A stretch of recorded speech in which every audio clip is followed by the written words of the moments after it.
important is it to be able to take some of these sensitive topics and be able to laugh about them and enjoy them on a show like Whoa? It's fun, and I think it's the best way to sort of.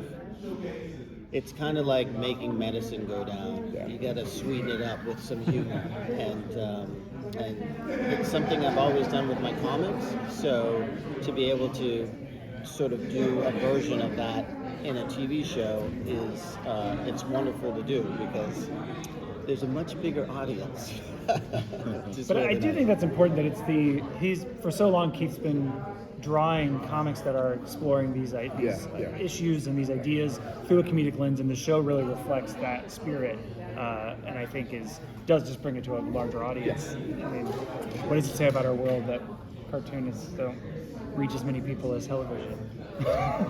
It's but I mean, but that's what I love about it is folks are discovering my work in a way that has not happened before, and I guess the exhibit at the Cartoon Art Museum up north in San Francisco, apparently the guy who runs it says people come in and go, wait, like, how did they get all this artwork from an imaginary character? He has to tell them, like, there's a real guy behind this. And so that's really cool. That's really fun. I have a question for you, Keith. Being a Massachusetts native, I'm from Mass myself, and what I really related to in the story was the perspective that people have about black men, about how they should be a certain way, or you being a comic artist and them not knowing that you are a person of color because of it. Do you believe that it is a reflection of our environment that made you the way you were, that you saw the world as a neutral versus how most people see the world?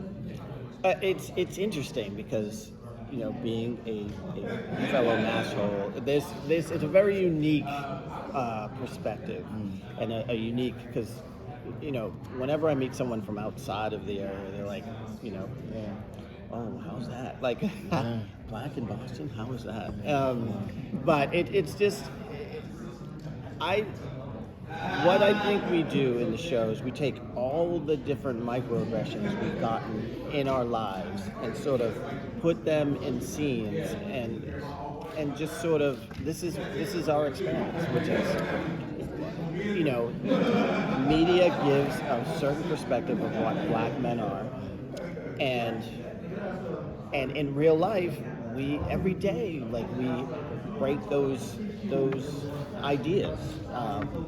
Those images just by living our lives, and so I think it was important for this character to just go about his life, and what happens when people react to it, like, oh, you do comics, oh, you like hockey, oh, you like some other music other than hip-hop, like, which everybody does, so I just wanted to show that, like, that was very important to me.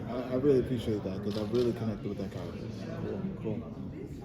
Me being raised in Berkeley and Oakland most of my life, I want to know how is it that you guys were able to show and represent that Bay Area culture that's so unique, because it's such a melting pot of different ethnicities and kind of like we see in different personalities and roommates. That's very true. That's it, yeah. That's Keith's life. Yeah, I mean, life, yeah, like I was. This is why I think it was so important for me to be just on set in the writer's room and just I was constantly saying, oh, this is the way it is in San Francisco, or this is. I just remember in season 1. I just had this big the episode that takes place on the bus. Like, I had people saying stuff to me about buses and what goes on buses, and they're LA people, they never take the bus. And I was like, no, it's got to be this, it's got to do that, it's got to be like that. So it definitely is. The Bay Area is in many ways unique, and we were able to capture it in different ways just by the way people talked, or the events that were going on, like the salon, or just and this season, I mean, I just love, we shot it in Atlanta this season, and it doesn't really look like the Bay Area that We found much. every hilled street there was. Yeah, in yeah. Atlanta. But yeah, then we managed to, I think, still. I realize that we still are able to sort of get the essence of the Bay Area into the show without having all these different places that looked like the Bay Area. So it's certainly a mentality and an attitude, and I think we're able to capture it. So it makes me happy. I noticed in the first episode of season 2, you guys focused on the internet and how it's changing activism and people speaking out. Do you think that it is more positive, or is it hurting being an activist and getting the word out there? I mean, it's both, right? Yeah, I mean, it's it's, both. you have a bigger reach than anyone's ever had, but at the same time, the ability for people who have nothing really to say to tear down people who do is also a tricky situation. So we try to explore kind of both sides of that in the season. The internet is the worst thing and best thing that's ever happened to us, and it's just like it plays itself out every day, and so that was important for us to do. Yeah, it's great to reach a lot of people, but yeah, because of that, somebody who doesn't see a person, like people say things online that they would never say in person, never, and. The other thing I think we really tried to explore was how easy it is online to call people out, and the difference between calling people out and actually building something, and how much more difficult it is to build something and build a consensus, to build a movement, all those things, and how no one who builds those things is perfect. They're always going to be flawed, and when you have this giant group who's just looking to jump on every flaw, how it makes it even more difficult to do that work. So that's another thing we tried to get into. Not a great place for nuanced conversation. Right? It's some of the complex issues. Yeah.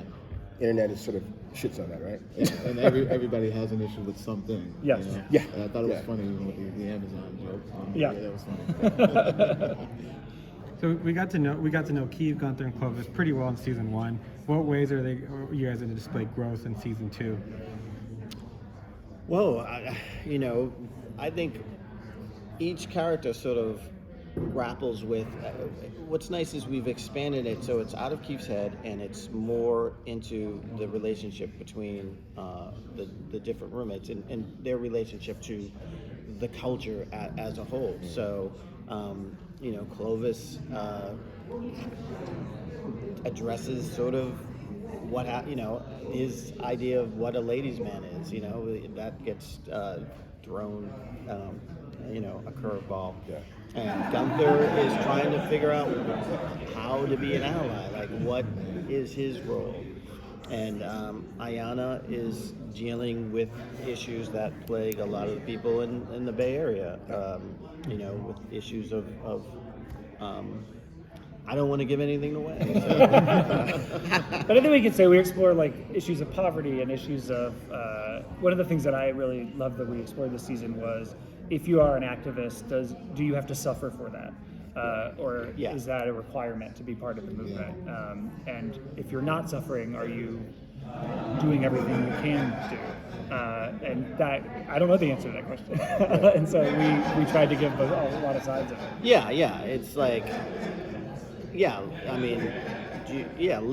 I've lived in functional poverty for most of my life as a cartoonist. And there's something about, the energy that you have to rail against a system that rewards exploitation is real. You're energized by it because you're broke. So what happens when you don't have to worry about paying bills? And honestly, in reality, there were a few months there where I was like, hey, wait a second, I don't have to put out this book right now. I don't have to.